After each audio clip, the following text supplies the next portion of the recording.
नमस्कार, बहुत स्वागत है आपका। आप देख रहे हैं खबर राजस्थान। मैं हूं आपके साथ चंद्रश्री राजपूत और बड़ी खबर से शुरुआत करेंगे बुलेटिन की। जयपुर से खबर आ रही है, पीएचईडी में एसीबी और ईडी के बाद अब सीबीआई की एंट्री हो चुकी है। जेजेएम के 900 करोड़ के भ्रष्टाचार को लेकर अब सीबीआई ने केस दर्ज कर लिया है। मंत्री किरोड़ीलाल मीणा ने लिखा था सीएम को खत। सीएम के खत के बाद सीबीआई में यह मुकदमा दर्ज किया गया है। इससे पहले भी किरोड़ीलाल मीणा की शिकायत पर ईडी ने छापेमारी की थी। सरकारी और गैर सरकारी अज्ञात लोगों के खिलाफ मुकदमा दर्ज किया गया था। ईडी ने जल जीवन मिशन में 3 बार छापेमारी की थी। पूर्व मंत्री महेश जोशी, उनके नजदीकी संजय बढ़ाया, Padamchand Jain, Mahesh Mittal, chief engineer RK Meena, KD Gupta, Dinesh Goyal, SERC Meena, XEN Vishal Saxena, XEN Sanjay Agarwal के ठिकानों पर छापे मारे गए थे। अब आपको बता दें कि जेजेएम का जो ये पूरा मामला था 900 करोड़ का, उसको लेकर तमाम तरीके की कार्रवाई की गई, मुकदमे दायर किए गए, लेकिन अब इसमें सीबीआई की एंट्री हो गई है।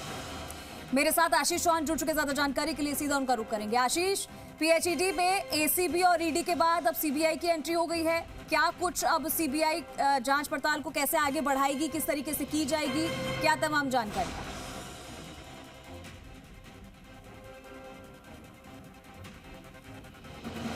आशीष, आप सुन पा रहे हैं?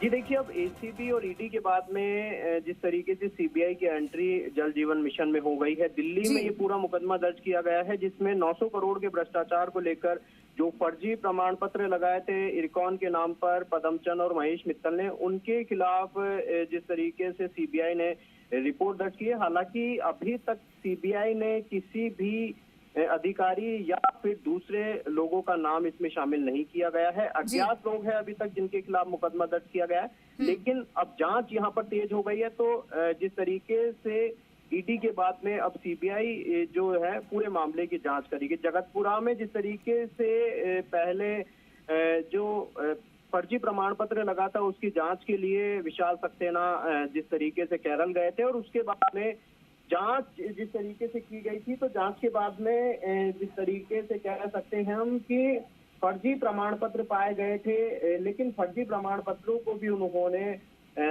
सही ठहराया था, जिसके बाद में पूरे मामला ईडी के पास में पहुंचा। ईडी ने 3 बार छापेमारी की और पूर्व मंत्री महेश जोशी के ठिकानों पर भी छापेमारी की थी, जिसमें संजय बढ़ाया मंत्री महेश जोशी का जो नजदीकी है। इसके साथ साथ जल जीवन मिशन के जो तत्कालीन चीफ इंजीनियर है आरके मीणा और स्पेशल प्रोजेक्ट के चीफ इंजीनियर दिनेश गोयल और शहरी चीफ इंजीनियर तत्कालीन जिस तरीके से उनके ठिकानों पर भी छापेमारी की थी, केडी गुप्ता के ठिकानों पर। और इसके साथ साथ जो पूर्व मंत्री महेश जोशी के कह सकते हैं हम कि एक तरीके से सलाहकार के रूप में, तकनीकी सलाहकार के रूप में काम कर रहे थे संजय अग्रवाल, उनके ठिकानों पर भी छापेमारी की गई थी। यानी कि जिस तरीके से ईडी और एसीबी की जांच के बीच अब सीबीआई की एंट्री हो गई है, यानी कि तमाम इंजीनियर्स और तमाम ऐसे लोगों के लिए अब मुश्किलें बढ़ने वाली है, क्योंकि सीबीआई की एंट्री के बाद में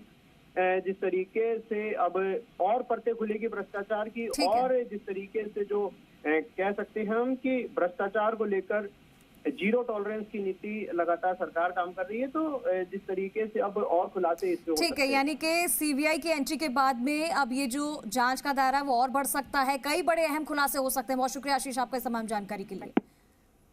तो एसीबी और ईडी के बाद अब सीबीआई की एंट्री हो चुकी है पीएचईडी मामले में, और ऐसे में जेजेएम में 900 करोड़ के भ्रष्टाचार को लेकर सीबीआई ने केस दर्ज कर लिया है।